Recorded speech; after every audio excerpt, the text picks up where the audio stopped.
우리가 흔히 사면초가다 이런 말을 쓸 때에는 동서남북 모두 다 어려움과 위기로 다 에워싸여 있어서 그 어려움을 도저히 피할 길이 없을 때 사면초가다 이런 말을 씁니다.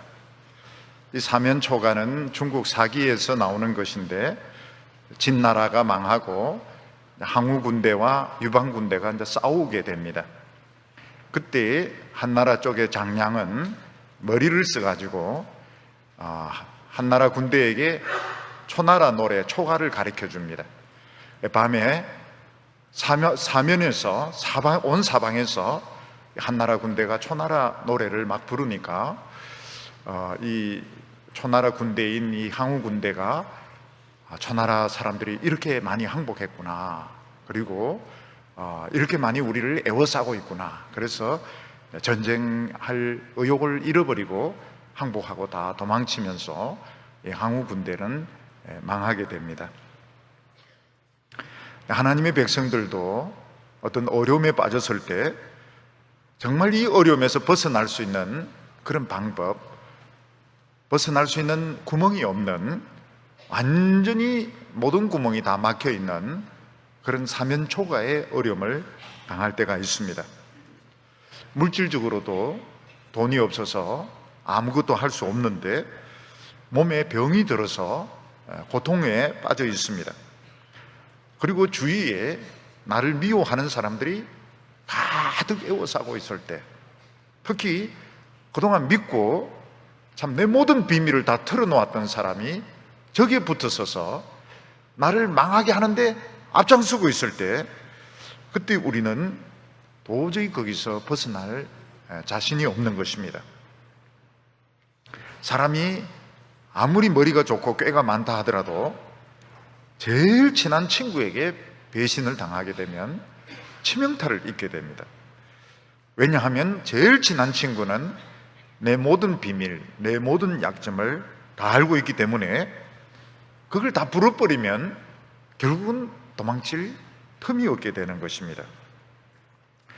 이때 우리가 인간적으로 생각해 보면 죽어야 되고 망해야 되고 다시 살아날 수 없을 것 같습니다. 그런데 이상한 것은 끝까지 하나님을 신뢰하는 사람들은 그런 위기에서 꼭 살아나고 더 훌륭하게 되어서 하나님의 일을 끝까지 감당하게 된다고 말하고 있습니다. 오히려 나를 배신해서 나를 팔아버리고 적의 편에 붙었던 사람은 오히려 망해서 더 형편없이 되는 것입니다. 이 시편 41편은 시편 1권의 마지막 시입니다. 시편이 5권으로 되어 있는데 1권의 마지막 시가 요 41편입니다. 그리고 42편부터는 고라 자손의 마스길, 아삽의 마스길, 이런 식으로 마스길 노래들이 많이 나오는데, 마스길이라고 하는 말은 교훈적인 시를 말하는 것입니다. 그래서 시편 제2권부터는 다윗의 시가 나오는 것이 아니고 다윗 때 찬송을 지휘했던 사람 또는 다윗의 시를 정리했던 사람, 아삽이라든지 이런 사람들의 교훈시가 나오게 됩니다. 그런 의미에서 보면 시편 41편은 다윗의 시의 1권의 결론이자 다윗의 시 전체에서 작은 결론이라고 볼 수 있습니다. 작은 결론이라고 말한 이유는 뒤에 가면 다윗의 시가 또 나옵니다. 그렇기 때문에 다윗의 시가 1권으로 끝나는 게 아닙니다. 그렇지만 그 1권의 결론이라고 볼 수가 있습니다.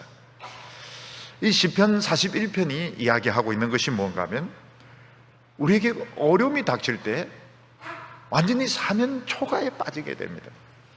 돈도 하나도 없습니다. 그리고 몸은 병들었습니다. 그리고 나의 이런 그 적들은 완전히 에워싸고 있는데 가장 친하던 사람, 신뢰했던 사람까지도 나를 배반하고 버렸습니다. 보통 사람들 같으면 이런 사면초가에 빠지면 살아나올 수가 없습니다. 아무리 재주가 많고 아무리 머리가 좋다 하더라도 이런 사면 초가에 빠지면 살아나올 수가 없습니다. 네, 하나님께서는 우리를 그런 위기에서 건져내셔서 더 순결하게 하시고 더 훌륭하게 하셔서 하나님의 일을 끝까지 감당하게 하신다고 말씀하고 있습니다.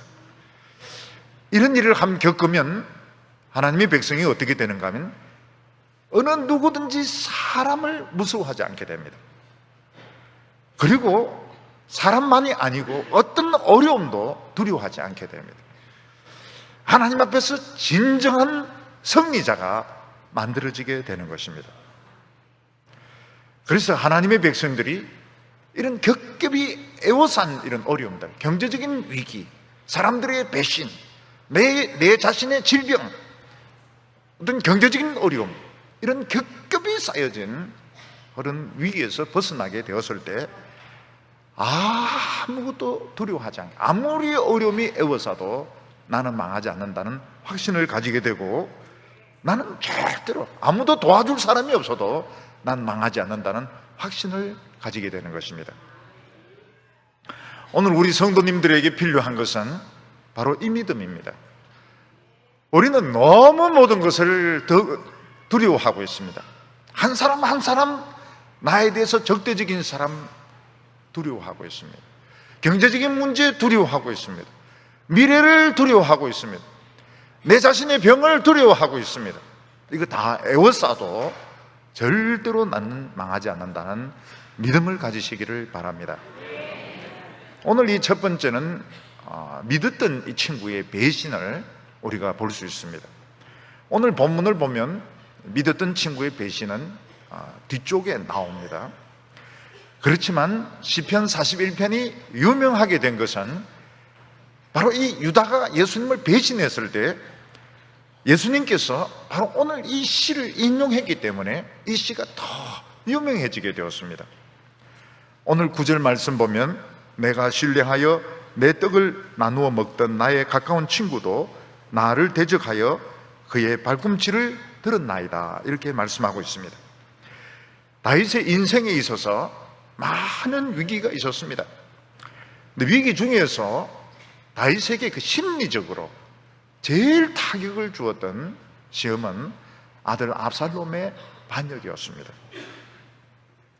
다윗이 사울에게 쫓길 때는 젊었을 때이기 때문에, 젊었을 때는 뭐 잘 모르기도 하고 아직 힘이 있고 시간이 있고 자신감이 있습니다. 근데 아들 압살롬이 반역을 일으켰을 때는 다윗이 나이가 들은 장년 때였고 가장 안정됐을 때였고 이제는 힘도 부족할 때였습니다. 그때 압살롬이 반역을 일으켰을 때 다윗은 심리적으로 가장 큰 이런 타격을 받게 되었습니다. 그런데 그 중에서 제일 큰 충격이 무엇이었던가 하면 다윗의 신하 중에서 아히도벨이라는 사람이 있었는데 이 아히도벨이 압살롬에게 붙은 사건이었습니다. 아히도벨은 어떤 사람인가 하면 천재였습니다. 그리고 다윗의 약점과 전략과 다윗의 모든 그 움직임을 손바닥 위에 놓고 보는 사람이었습니다. 아히도벨은 머리가 굉장히 비상한 사람이었습니다.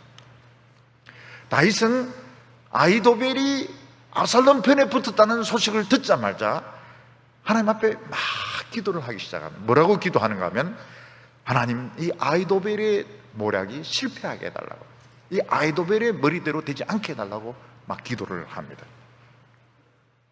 왜냐하면 아히도벨의 모략대로 하면 다윗은 반드시 죽게 되어 있습니다. 아히도벨은 그만큼 머리가 좋은 사람이었고 다윗의 움직임을 속속들이 알고 있는 사람이었습니다.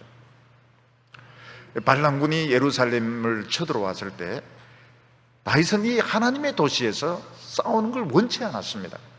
자기 아들과 이 예루살렘에서 피 흘리면서 싸우는 것을 원치 않았습니다. 그래서 다윗은 예루살렘에서 도망을 칩니다.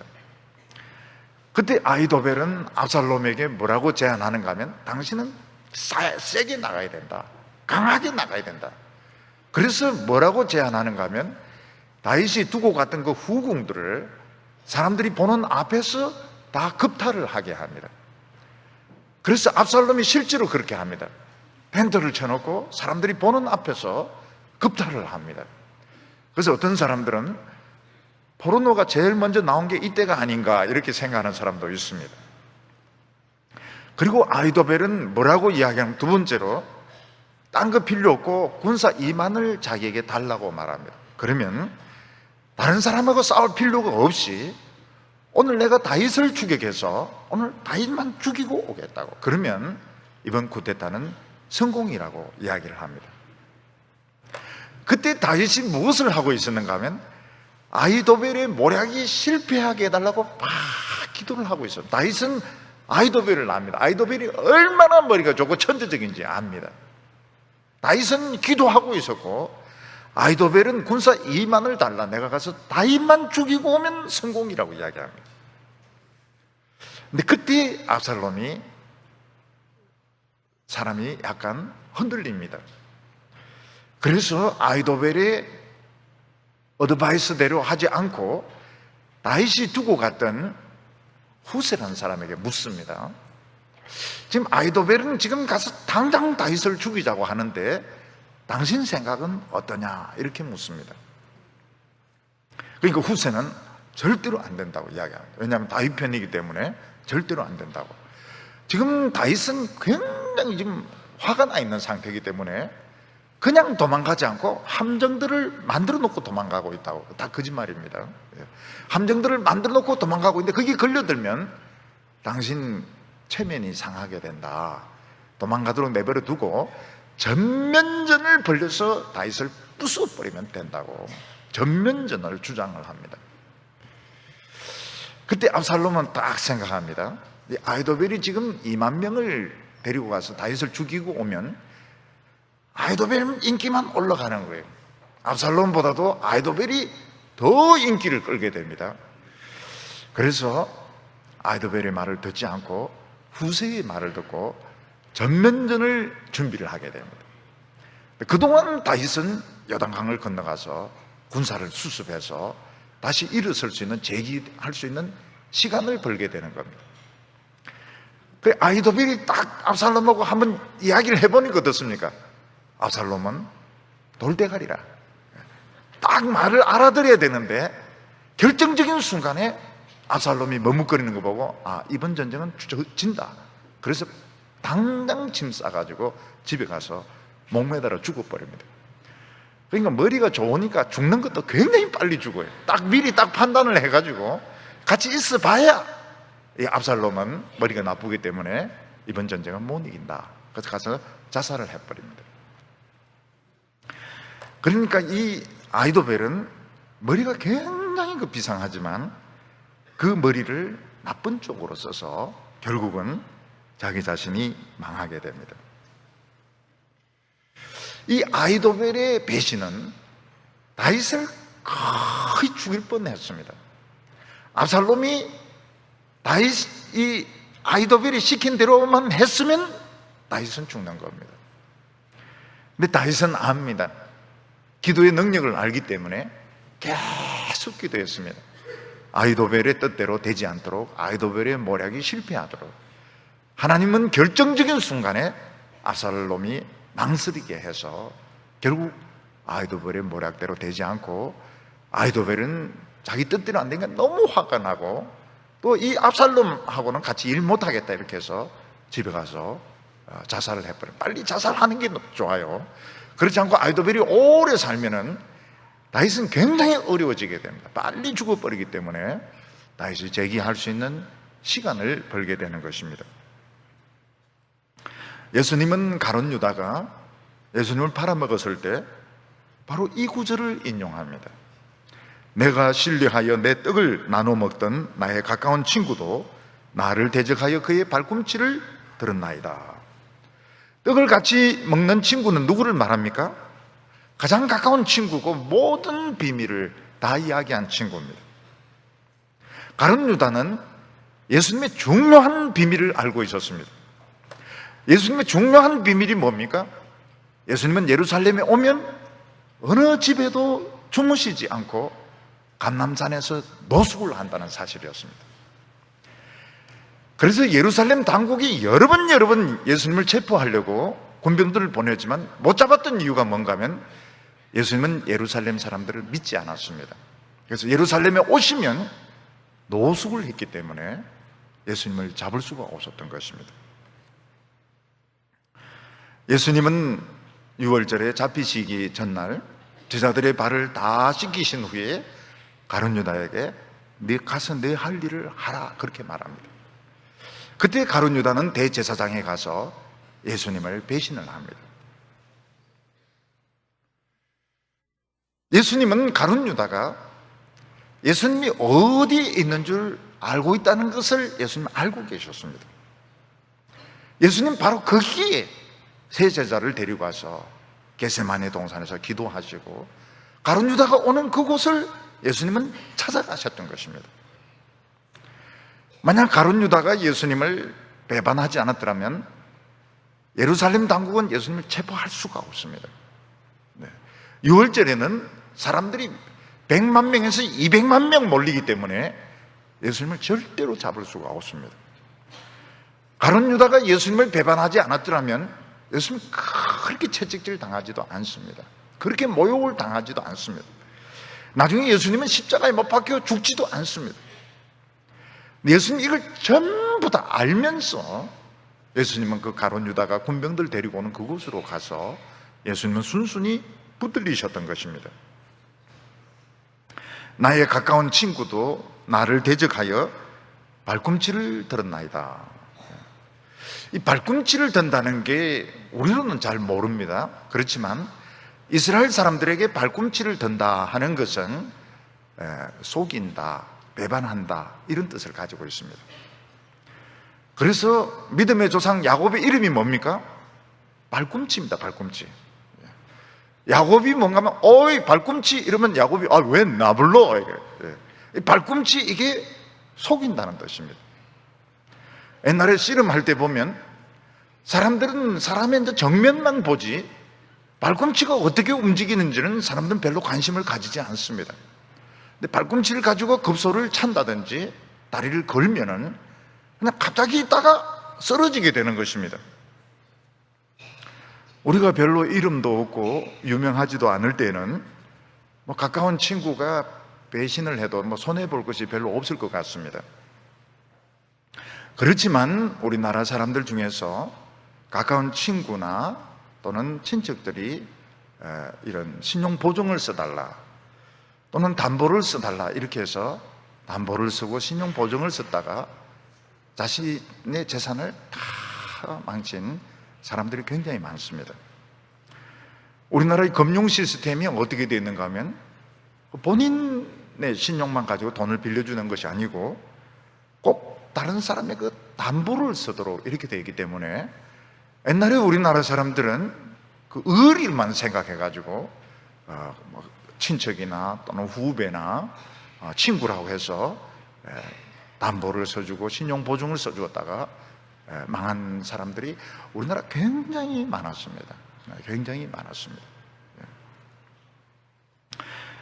근데 이것을 통해서 우리가 깨닫는 것이 뭔가 하면 우리가 사람을 너무 그렇게 좋아하고 사람을 너무 그렇게 믿는 것도 안 된다는 겁니다. 사람들은 다 죄인이기 때문에 사람을 너무 믿고 우리 믿는 사람들의 재산은 자기 것이 아니고 하나님의 것이거든요. 그래서 너무 사람을 믿고 너무 믿고 그리고 보증을 쓰고 담보 쓰고 이것도 교만이라고 하는 것을 망하고 난 뒤에 깨닫게 되는 것입니다. 우리의 재산이 하나님의 것이기 때문에 내 마음대로 보증을 써주고 담보를 써줄 수 없습니다. 누가 담보를 써달라 보증을 써달라 이러면 이야기를 하시기 바랍니다. 내 재산은 없다고. 그럼 그 있는 게 뭐냐 그러면 하나님의 것이라고 이야기를 해야 됩니다. 하나님의 것이기 때문에 못한다고.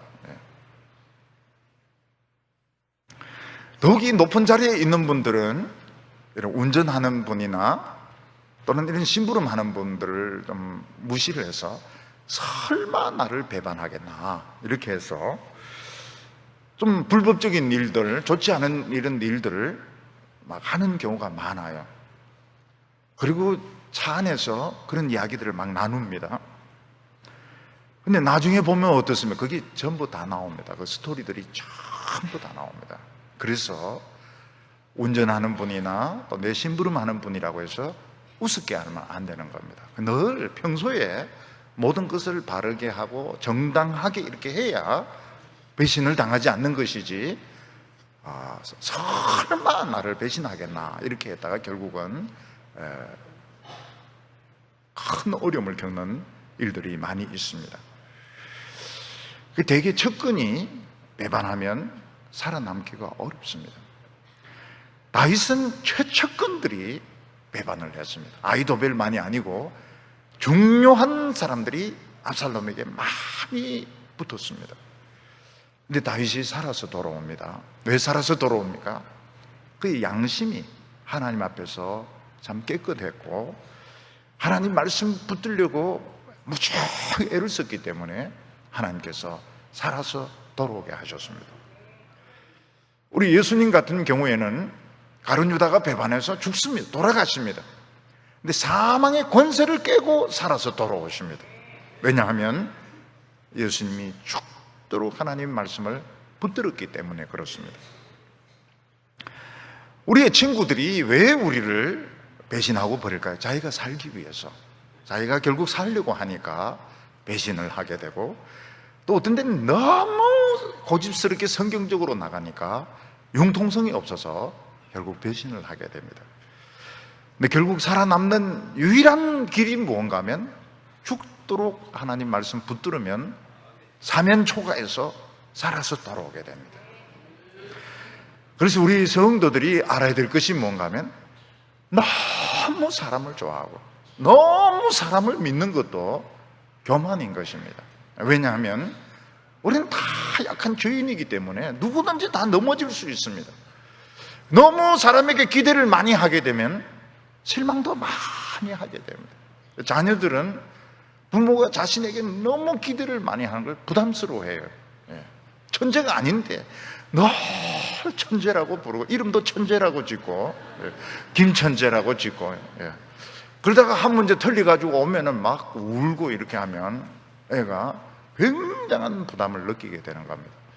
기대 안 하고 있는데 얘는 공부 잘하는 애가 아닌데 어느 날 열심히 해가지고 15등 해가 오면 막 너무 기쁘고, 그 다음에는 뭐 또 한 10등 해가 오기도 하고, 그 다음에 대학 시험 붙어버리고, 그러면 너무너무 기대도 안 했는데 하면 너무너무 좋아하는 겁니다. 그래서 우리가 다른 사람에게 너무 기대를 많이 하고 너무 자기 자신에 대해서도 자신감을 가지고, 이것이 교만입니다.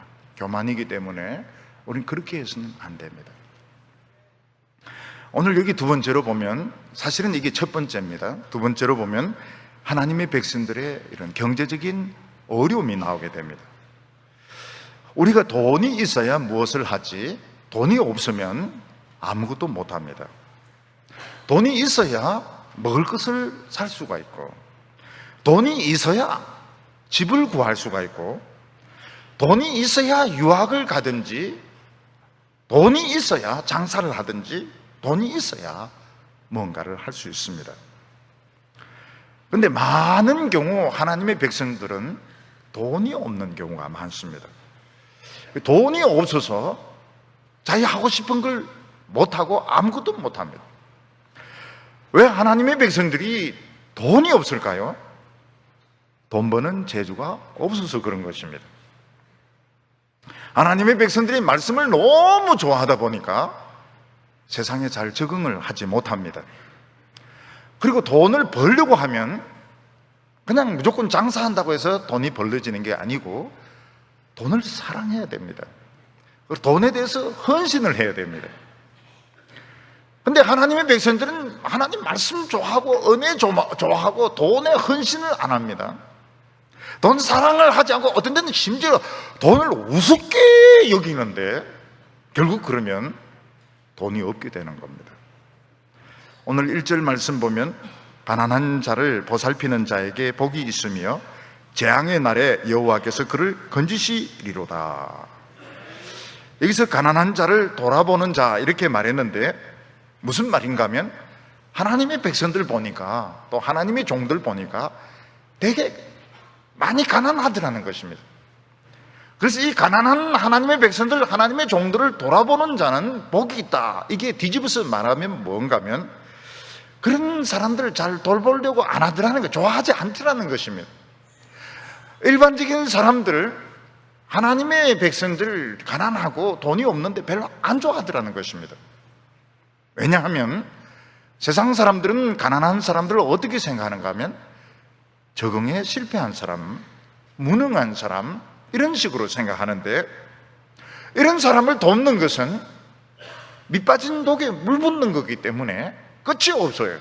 하나님의 백성들 돕는 것은 밑빠진 독에 물 붓는 것 같아서 끝이 없고, 또 표시도 잘 나지 않고, 그러니까 사람들은 하나님의 백성들을 돌보는 것을 좋아하지 않습니다. 하나님의 백성들, 하나님의 종들이 가난하고 돈이 없는 것은 자기가 그렇게 하고 싶어서 그렇다기보다는 하나님이 훈련시키기 위해서 가난하게 하시는 것입니다. 하나님 말씀 듣는 것은 좋아하고 돈은 별로 안 좋아하고 이러면은 가난해지게 될 수밖에 없습니다. 이런 사람을 돌아보는 자가 복이 있다. 돌아보는 것이 물론 물질적으로 돌아보는 것도 있지만 더 중요한 것이 있습니다. 그게 뭔가 하면 하나님 말씀대로 살려고 가난한 자들을 귀하게 생각하고 그들의 믿음을 인정해 주는 것이 굉장히 중요합니다. 왜냐하면 이 하나님의 말씀을 사랑해서 세상에 잘 적응하지 못하는 분들에게 최고로 어려운 게 뭔가 하면 자기 자신들의 정체성의 문제입니다. 지금 내가 제대로 잘 믿고 있는 걸까? 나는 지금 제대로 가고 있는 걸까? 본인이 늘 그 헷갈리는 문제가 뭔가 하면 자기 자신의 그 믿음에 대해서, 정체성에 대해서 늘 헷갈려 합니다. 그때 당신의 믿음은 참 바른 믿음이고, 당신이 지금 가난하고 고생하는 것은 참 귀한 것이고 귀한 것이라고 인정해 줄 때 어떻게 돼요? 마음이 뜨거워지게 됩니다. 눈물이 나와요. 너무너무 좋아가지고 눈물이 나오고 자신감을 가지게 되는데, 이것은 굉장히 중요한 것입니다. 왜냐하면 하나님의 백성들을 말씀으로 격려해 주는 것은 그들을 살리는 것입니다. 하나님의 백성들은 떡으로 사는 것이 아니고 하나님의 입에서 나오는 말씀으로 산다고 했습니다. 이 가난한 성도들은 지금 떡으로 사는 것이 아니고 하나님의 말씀으로 사는데, 그러면서도 늘 자신의 그 진로 문제나 자신의 믿음에 대해서 늘 이렇게 혼동을 겪습니다. 그때 당신은 지금 말씀을 먹고 지금 바른 길 가고 있다, 이걸 인정을 해줄 때 용기가 생기게 되고 힘이 생기게 됩니다. 하나님의 말씀, 백성들이 하나님의 말씀을 먹으면 어떻게 됩니까? 힘이 납니다. 근데 돈이 없기 때문에 막 헷갈려 해요. 그런데 당신의 믿음은 참 귀한 믿음이라고 인정해주면 막 용기를 내서 하나님의 말씀을 막 더 먹게 됩니다. 이 말씀을 먹는 자들이 굶어 죽을 수 있는가? 굶어 죽지 않습니다. 절대로 굶어 죽지 않습니다. 왜냐하면 하나님이 만나를 통해서 먹을 것을 주시든지 까마귀를 통해서 고기를 날라다 주시든지 어떻게 하시든지 먹이기 때문에 절대로 굶어 죽지는 않습니다. 그럼 잘 먹느냐? 잘 먹지는 않습니다. 넉넉하고 풍족하냐? 절대로 넉넉하고 풍족하지는 않습니다. 그러나 굶어 죽지는 않습니다. 하나님의 백성들은 돈이 없기 때문에 계획을 세울 수가 없습니다. 이게 굉장히 중요합니다. 뒤집어서 돈이 있으면 어떻게 됩니까? 반드시 계획을 세우게 되어 있습니다. 무슨 계획을 세웁니까? 유학 계획을 세우고 사업 계획을 세우고 여행 계획을 세우고, 돈이 있으면 반드시 계획을 세우게 되어 있습니다. 그러면서 뭘 안 합니까? 말씀 안 듣습니다. 무엇을 안 합니까? 기도를 안 합니다. 왜냐하면 계획을 세워야 되기 때문에.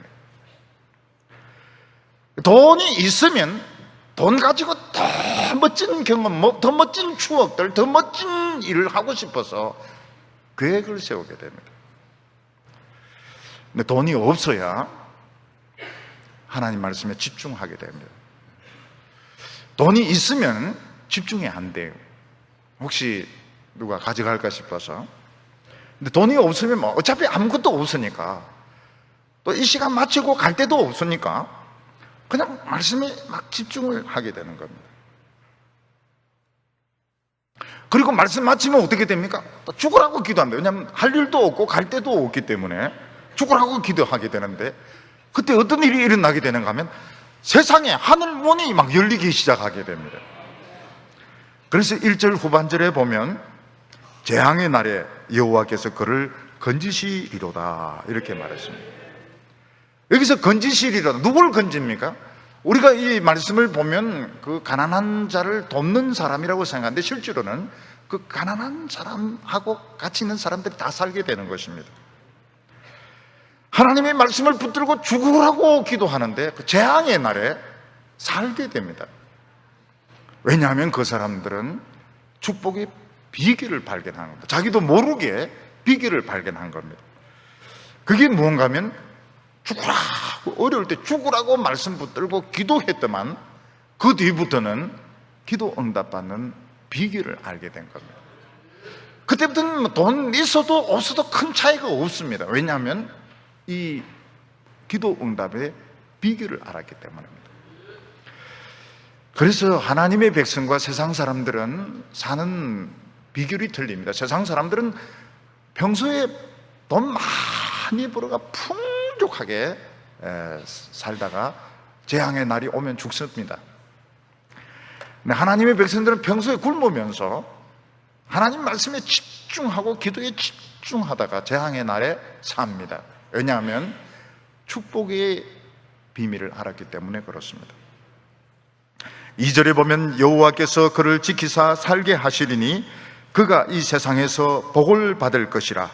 주여 그를 그 원수의 뜻에 맡기지 마소서. 하나님은 가난하고 궁핍한 성도를 지켜서 살게 하십니다. 왜냐하면 가난할 때 그 비밀, 노하우를 알았기 때문에 그렇습니다. 이들은 평소에 무시를 당하고 업신여김을 당하는 가운데 말씀을 듣는 법, 기도하는 법을 배웠습니다. 결국 이 사람들이 하늘 문을 여는 것, 재앙의 날에 하나님의 축복이 임하도록 합니다. 그래서 사람의 머리로는 저 사람 틀림없이 굶어 죽을 것 같은데 안 죽어 있습니다. 안 죽고 나중에는 복받이 받습니다. 왜냐하면 이들은 이 축복의 주인공이 된 겁니다. 그래서 다윗은 뭐라고 기도합니까? 주여 그들을 그 원수들의 뜻에 맡기지 마소서 이렇게 말하고 있습니다. 원수는 마귀를 말하고 세상의 교만한 자를 말합니다.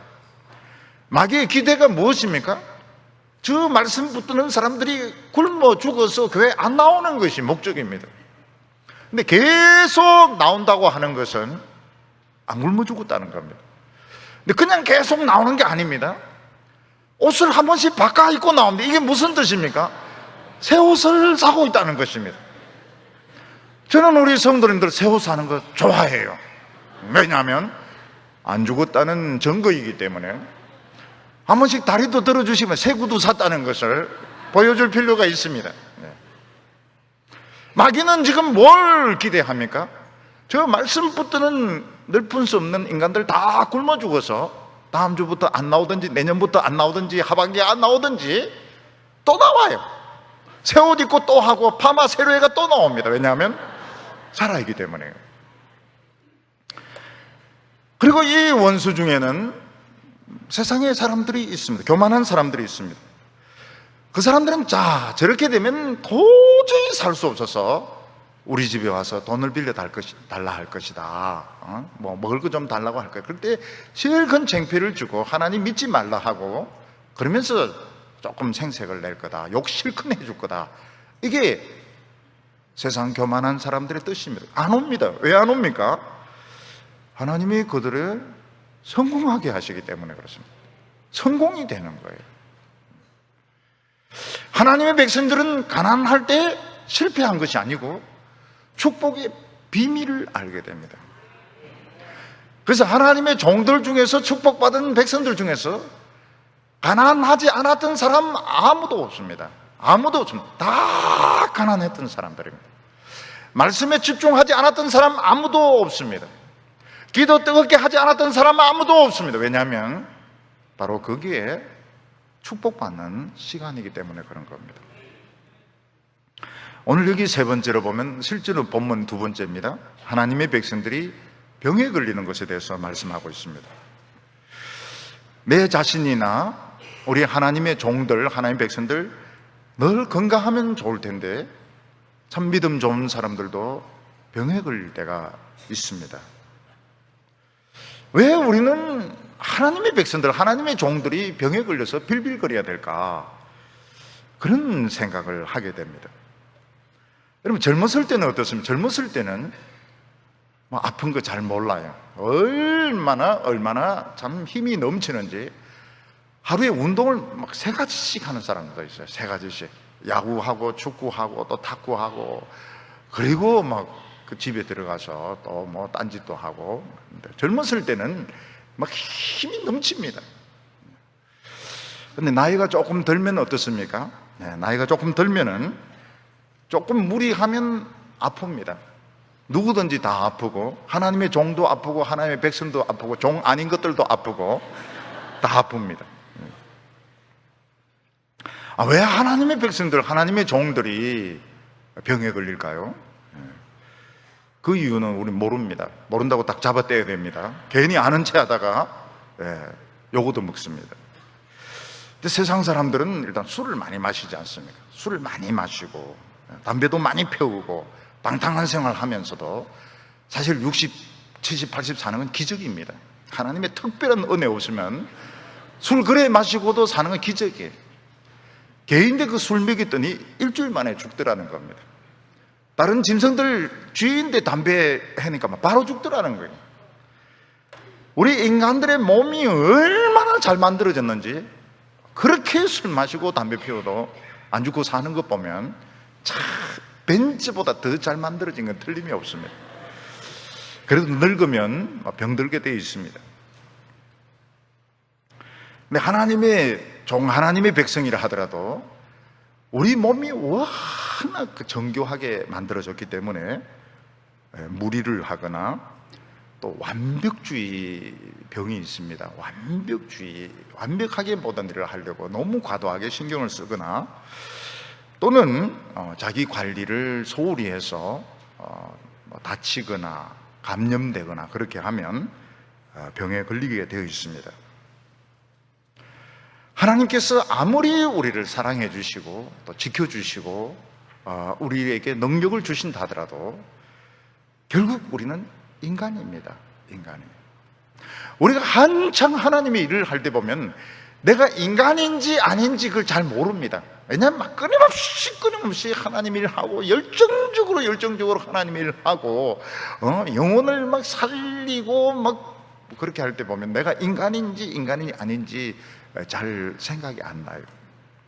근데 병에 걸리면 뭘 알게 됩니까? 틀림없이 인간이구나 하는 걸 알게 됩니다. 나는 틀림없이 인간이구나, 사람이구나 하는 것을 깨달으면서 하나님 앞에서 참 내가 너무 교만하게 살았다는 것을 고백을 하게 됩니다. 근데 하나님의 백성들이 이 병에 걸렸을 때 하나님과 굉장히 밀접한 이런 컨택을 하게 됩니다. 3절에 보면 여호와께서 그를 병상에서 붙드시고 그가 누워 있을 때마다 그의 병을 고쳐주시나이다. 하나님의 백성들도 인간이기 때문에 병에 걸리면 통증이 문제입니다. 통증이. 이 통증 때문에 기쁨이 오고 인상이 찡그러지게 되고 참 이 통증 때문에 고통을 받습니다. 근데 우리는 이 통증 때문에 하나님과 굉장히 많은 이야기를 합니다. 평소에는 우리가 텔레비전과 이야기를 많이 하고 스마트폰과 이야기를 많이 하는데 아프면 하나님하고 이야기를 많이 하게 됩니다. 하나님 아프다고요? 하나님 아프다고 이야기하고 또 생각나는 거 이야기하고. 그래서 이 아플 때에 하나님하고 대화를 많이 하게 됩니다. 그리고 하나님께서는 뭘 하십니까? 병상에 또 신방을 많이 오세요. 하나님께서 누워 있을 때마다 신방 오시기 때문에 할 수 있으면 누워 있는 게 좋습니다. 여기 보면 그가 누워 있을 때마다 병을, 그러니까 앉아 있는 것보다 누워 있는 게 좋아요. 환자들은 누워 있을 때마다 하나님이 신방 오셔서 만져주시고 통증을 줄여주시고 위로해 주시기 때문에 누워 있는 게 좋아요. 저는 이 누워 있는 걸 싫어해가지고 신방을 좀 못 받던 데도 있었던 것 같은데, 누워 있는 걸 하나님 찾아오셔서 위로를 해 주십니다. 그리고 그 병을 통해서 내가 인간이구나, 내가 인간이구나, 하나님이 힘 주시지 않으면 난 아무것도 할 수 없는데 너무 많은 계획을 세웠어요. 내 힘이 영원할 줄 알고 하나님의 일을 많이 생각했습니다. 근데 그게 어떻게 됩니까? 다 취소입니다. 알고 보니까 그게 내 야망이고 내 욕심이고 내 정욕이라는 것을 깨닫고 하나님을 빙자해서 하나님을 많이 하는 것이 욕심이라는 것을 알고 다 포기하게 됩니다. 그래서 병상에서 우리는 무엇을 합니까? 포기를 하게 됩니다. 그 포기를 해야 깨끗해집니다. 하나님은 병상에서 우리를 깨끗하게 만져주십니다.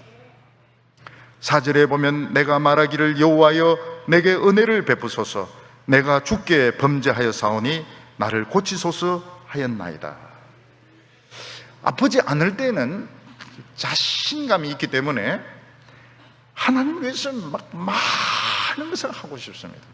근데 그것은 교만입니다. 왜냐하면 그런 동안 다른 사람은 또 생각을 안 한 거예요. 하나님은 또 그걸 원치 않으십니다. 그래서 내가 하나님의 뜻이라고 해서 포기하지 않았던 것들을 병상에 누워 있으면서 많이 내려놓고 쉬게 됩니다. 우리는 쉬도록 만들어 놨습니다. 쉬도록 만들어 놨습니다. 하나님은 병을 통해서 나도 한 인간에 불과하구나, 하나님이 부르시면 나도 가야 되는구나 하는 것을 깨닫게 됩니다. 그러나 우리 성도들은 이 병을 통해서 하나님과 굉장히 가까워지게 됩니다. 많은 이야기를 합니다. 왜냐하면 딴 걸 할 수 없기 때문에. 그래서 신장 투석하는 분들 보니까 투석하는 내내 기도한다고 그래요. 그렇지 않으면 너무 고통스럽고 아프고 이러니까 신장 투석하면서 내내 기도하고 또 찬송 기억하고 또 찬송 부르기도 하고, 그리고 모든 것 다 내려놓고 나는 하나님 앞에 아무것도 아닙니다, 나는 아무것도 할 수 없습니다 이러면서 마음이 깨끗해지게 되는 겁니다. 우리 성도들은 세상에 살면서 사람을 참 좋아합니다. 내가 남을 미워하지 않기 때문에 다른 사람들이 나를 미워하리라고는 생각을 못 합니다. 근데 어느 날 사람이 나에게 굉장히 적대적인 태도를 대할 때, 또 사람들이 이야기를 하면서 나에 대해서 너무 안 좋은 이야기를 할 때, 막 욕을 하고 이렇게 할 때 잘 이해를 못해. 나는 저 사람을 안 미워하는데 왜 저 사람은 나를 저렇게 미워할까? 왜 저렇게 욕을 할까?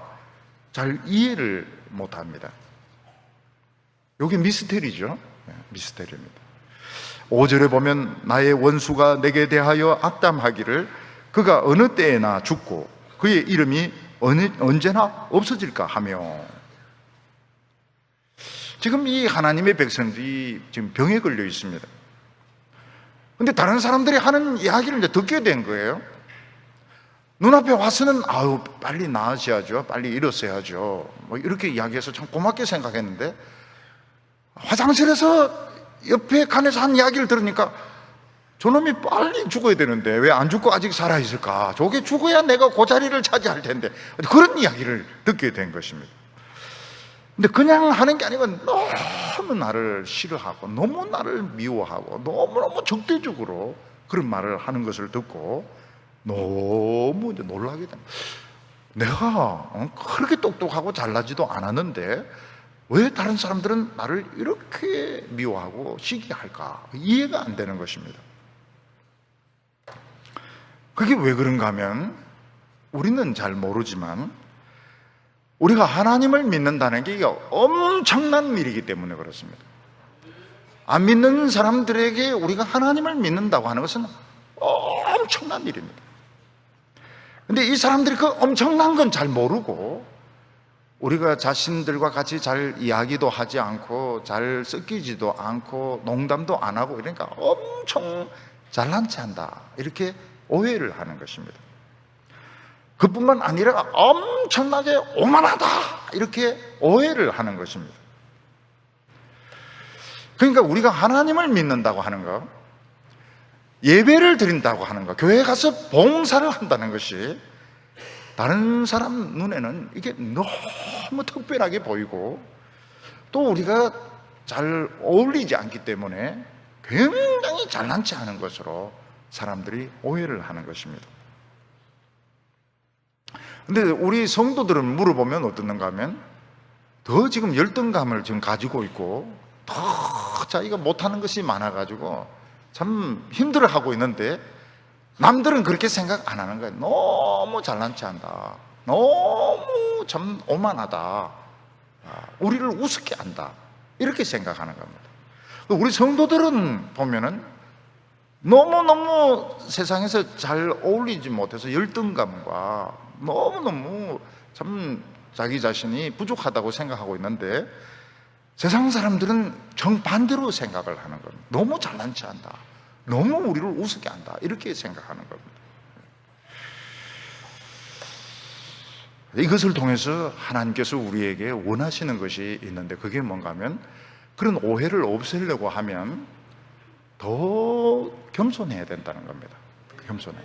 우리가 다른 사람에게 오만하게 보입니다. 오만하게 보입니다.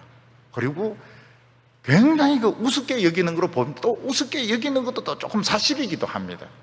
그러니까 미움과 시기를 안 당하려고 그러면 더 잘 웃어야 되고 더 친절해야 되고 더 솔직해야 되고 그래서 하나님의 백성들이 이걸 신경을 써야 됩니다. 겸손해야 됩니다. 겸손해야 돼. 그렇지 않고 나는 막 기도만 하면 돼 이러면 남들은 보기에는 굉장히 그 잘난 체 하는 거예요. 실제로는 잘난 것 아무것도 없습니다.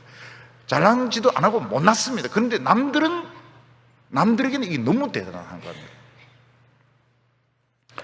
그래서 우리 성도들이 자꾸 교회에서 훈련을 시켜야 됩니다. 웃는 연습을 자꾸 시켜야 되고 인사하는 법도 자꾸 시켜야 되고요. 인사도 강제로 시켜야 됩니다. 강제로. 예배 마치고 지금 10년이 넘도록 인사시키는데 아주 건성으로 은혜 많이 받으시고 막 이러면서 막 건성으로 지금 인사 많이 하고 있는데 그러면 미움 받습니다. 고개도 막 숙이고요. 고개도 막 숙이고 잘 웃고 친절하고 참 오줄이 없다 보일 정도로 이렇게 해야 미움을 덜 받지. 너무 거룩한 청교도처럼 믿으면 진짜 미움 받습니다. 죽이려고 덤벼들어요. 너무 잘난 체 하기 때문에. 그래서 청교도 이런 건 입에도 꺼내지도 말고 우리 흑교도라고 이야기하고 늘 막 웃고 친절하고 그렇게 해야 미움을 좀 덜 받습니다. 6절과 7절 보면 안 믿는 사람의 그 모습을 적나라하게 보여주는데 나를 보러 와서는 거짓을 말하고 그 중심에 악을 쌓았다가 나가서는 이를 널리 선포하오며 나를 미워하는 자가 하나같이 내게 대하여 수근거리고 나를 해하려고 꾀하나이다. 지금 병든 그 앞에 와서는 뭐라고 말합니까? 참 이 병이 나아야 될 텐데 그리고 뭐 병이 더 심해지지 않았다니까 참 다행이라고. 화장실에 가서는 어떻게 합니까? 저기 더 아파야 되는데 저 왜 빨리 안 주고 저렇게 아직도 버티고 있는 걸까? 그리고 사람들 앞에 뭐라고 발표합니까? 지금 곧 죽을 거라고 발표하는 겁니다. 심지어 어떤 사람은 죽었다고 또 발표하기도 합니다. 죽기 직전이다 이렇게 발표하고 밖에 나가서는 더 과격하게 발표를 하는 겁니다. 그 이유가 무엇일까요? 우리가 이 예수 믿는 것이 대단한 겁니다. 정말 대단한 거예요. 그래서 죽기를 바라는 겁니다. 그래서 우리는 혹시 다른 사람이 참 죽었으면 좋겠다 이런 이야기 할 때 너무 놀라지 마시기 바랍니다. 늘 이렇게 하는구나. 성경에 시편 41편에 나오는구나. 앞에서는 아우 참 일어나라고 이러면 뒤에 돌아가서는 안 죽나 이렇게 할 때 놀리지 말라고. 늘 그렇게 하는 거기 때문에. 그리고 혹시 누가 전화 오면서 너 죽었다던데 이럴 때 너무 놀라지 말고 내 그럴 줄 알았다 이러면서 뭐 괜찮다고, 아직은 덜 죽었으니까 좀 기다려보라고, 이런 식으로 너무 놀라지 말라는 거예요. 너무 놀라지 말라는 거예요. 그런 사람들이 앞서서 안 좋게 이야기할 때 너무 놀라지 말라는 거예요. 왜냐하면 그만큼 예수 믿는 것은 대단한 것입니다. 우리가 이거를 늘 놓치는 거예요. 예수 믿는 내가 얼마나 대단한가, 얼마나 대단한가, 내가 얼마나 더 낮아져야 되는가, 얼마나 더 낮아져야 안 믿는 사람들이 덜 두려워하는가, 이걸 생각해야 되는 겁니다. 8절에 보면 이르기를 악한 병이 그에게 들었으니 이제 그가 눕고 일어나지 못하리라 하오며, 하나님의 백성들은 사람들에게 이만큼 관심의 대상이 됩니다. 예수 안 믿는 사람은 일어나든 안 일어나든 상관이 없어요.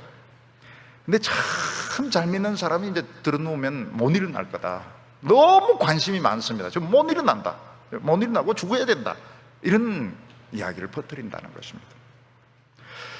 하나님의 백성이 아픈 것은, 또 하나님의 종이 아픈 것은 나쁜 소문이 아닙니다.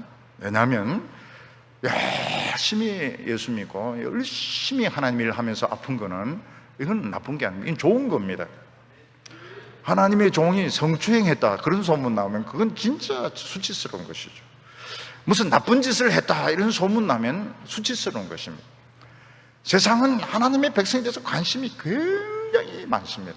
근데 그 중에서 아프다는 소문은 나쁜 소문이 아닙니다. 죄 지었다는 건 아니거든요. 아프다는 건 이건 나쁜 소문이 아닙니다. 죄 지었다는 소문이 나쁜 소문이지, 아프다는 소문은 나쁜 소문이 아닙니다. 오히려 아프기 때문에 불쌍히 여깁니다. 불쌍히 좀 가까이 오기도 해요. 주스 사들고 옵니다. 안 그러면 절대로 만날 수 없는데 아프기 때문에 찾아오는 거예요. 빨리 죽으라고 찾아오는 겁니다. 그럼 같이 이야기해주고 기도해주고 이러면서 친구가 되는 겁니다. 우리가 인간으로서 하나님을 믿는다, 예배 드린다, 교회 봉사한다는 건 대단한 겁니다. 세상 사람들은 이해를 못합니다. 그런데 우리는 죄인이기 때문에 하나님의 말씀대로 못 살아요. 우리는 오만합니다. 잘난 척합니다. 조금 성공하면 안 믿는 사람들 막 무시하기 쉽습니다. 그래서 하나님께서 가난하게 하시고 병으로 연단하시고, 또 다른 사람들이 막 시기하고 미워하고 욕하는 것을 통해서 사람들의 생각은 내 생각과 다르구나 하는 것을 깨닫고 겸손하게 되는 것입니다. 어떤 때는 철저하게 믿었던 사람에게 배신을 당하기도 합니다. 우리는 이것을 통해서 철저하게 믿으면 안 되는구나, 자기 자신도 철저하게 믿으면 안 됩니다. 다른 사람도 철저하게 믿으면 안 됩니다. 우리는 그냥 하나님 외에는 믿을 분이 없습니다. 그걸 깨닫게 되는 겁니다. 10절에 그러하시오나 주 여호와여 내게 은혜를 베푸시고 나를 일으키사 내가 그들에게 보응하게 하소서. 우리가 원하는 것이 무엇입니까? 나 잘난 체 하지 않는다는 겁니다. 난 잘난 사람이 아니라는 겁니다. 그리고 내가 하나님 믿는 것은 틀린 게 아니라는, 그걸 보여주고 싶은 겁니다. 여기서 보응한다고 하는 것은 복수한다는 게 아닙니다. 병들었다가 건강이 회복되고 난 뒤에 가서 막 싸운다 그런 뜻이 아닙니다. 내가 잘난 거 아무것도 없다고, 내가 하나님을 믿는 것은 옳다는 것을 보여주고 싶다는 겁니다. 근데 하나님께서는 미워하는 사람, 우리를 미워하는 사람 뜻대로 안 되게 하신다고 말씀하고 있습니다. 11절에 원수가 나를 이기지 못하오니 주께서 나를 기뻐하는 줄을 내가 알았나이다. 우리는 가난하고 힘이 없고 병들어 있습니다. 그래서 대적하는 사람을 이길 수가 없어요. 대적하는 사람은 돈이 있습니다. 힘이 있습니다. 아직 열정이 있습니다. 마음만 먹으면 얼마든지 나를 이길 수 있는데 병든 나를 못 이깁니다. 공격을 안 합니다. 불쌍히 여기서 공격 안 하는 게 아닙니다. 사람이 변해서 공격 안 하는 게 아닙니다. 공격을 못 합니다. 왜 공격을 못 합니까? 하나님이 천사를 보내가지고 목덜미를 딱 잡고 있습니다. 그래서 공격을 하고 싶은데 못 하고 있는 거예요. 우리는 그것을 통해서 하나님이 지금 내 대적하는 자를 목덜미를 잡고 계시는구나. 하나님이 나를 정말 귀하게 생각하는구나. 그것을 깨닫게 됩니다. 악한 사람들이 성질대로 하면 우리가 병들었을 때, 우리가 힘이 없을 때, 돈이 없을 때 얼마든지 해칠 수 있습니다. 우리를 황폐화시킬 수 있습니다. 근데 그렇게 못합니다. 그 이유는 하나님이 붙들고 계시기 때문에 그런 거예요. 이것을 통해서 주께서 나를 기뻐하는 줄 압니다. 오늘 우리 성도님들이 깨달아야 될 것이 하나님이 나를 기뻐하신다는 거예요. 하나님 나를 굉장히 좋아하신다는 겁니다. 하나님 나를 굉장히 소중하게 생각하신다는 겁니다. 12절과 13절 보면 주께서 나를 온전한 중에 붙드시고 영원히 주 앞에 세우시나이다. 이스라엘의 하나님 여호와를 영원부터 영원까지 송축할지로다. 아멘 아멘. 하나님은 이런 어려움을 통해서 우리를 어떻게 하십니까? 더 온전하게 만들어 주십니다. 이런 어려움을 통해서 더 성숙해지고 더 지혜로워지게 되고 더 깨끗해지게 됩니다. 이런 모습으로 영원히 섬기게 하시기 때문에 영원부터 영원까지 하나님을 찬송하게 됩니다. 우리는 영원히 하나님을 찬송하게 됩니다. 왜냐하면 하나님이 우리를 영원히 지켜주시기 때문에. 아멘도 두 번입니다. 아멘 아멘 이렇게 합니다. 아멘 아멘. 영원부터 영원까지 여호와를 송축할지로다. 아멘 아멘. 우리 성도 여러분, 여러 가지 어려움들을 통해서 우리가 깨닫는 것이 무엇입니까? 우리가 예수 믿는 것이 대단하다는 것입니다. 정말 대단하다는 겁니다. 하나님께서는 그런 가운데도 남에게 오만하게 비칠 수 있습니다. 잘난 체하게 비칠 수 있습니다. 그래서 더욱더 내 자신을 낮출 때 하나님은 우리를 더 좋아하시고 사랑하시고 오늘 우리 이 모습을 하나님이 기뻐하십니다. 오늘 하나님을 만나시기를 바랍니다. 하늘문을 열은 성도들 되시기를 바랍니다.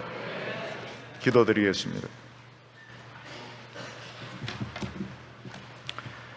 거룩하시고 사랑이 많으신 하나님 아버지, 우리를 가난하게 하시고 병들게 하시고 때로는 욕을 얻어먹게 하시고 무시를 당하게 하심으로 하나님 앞에 더욱더 나오게 하여 주심을 감사합니다.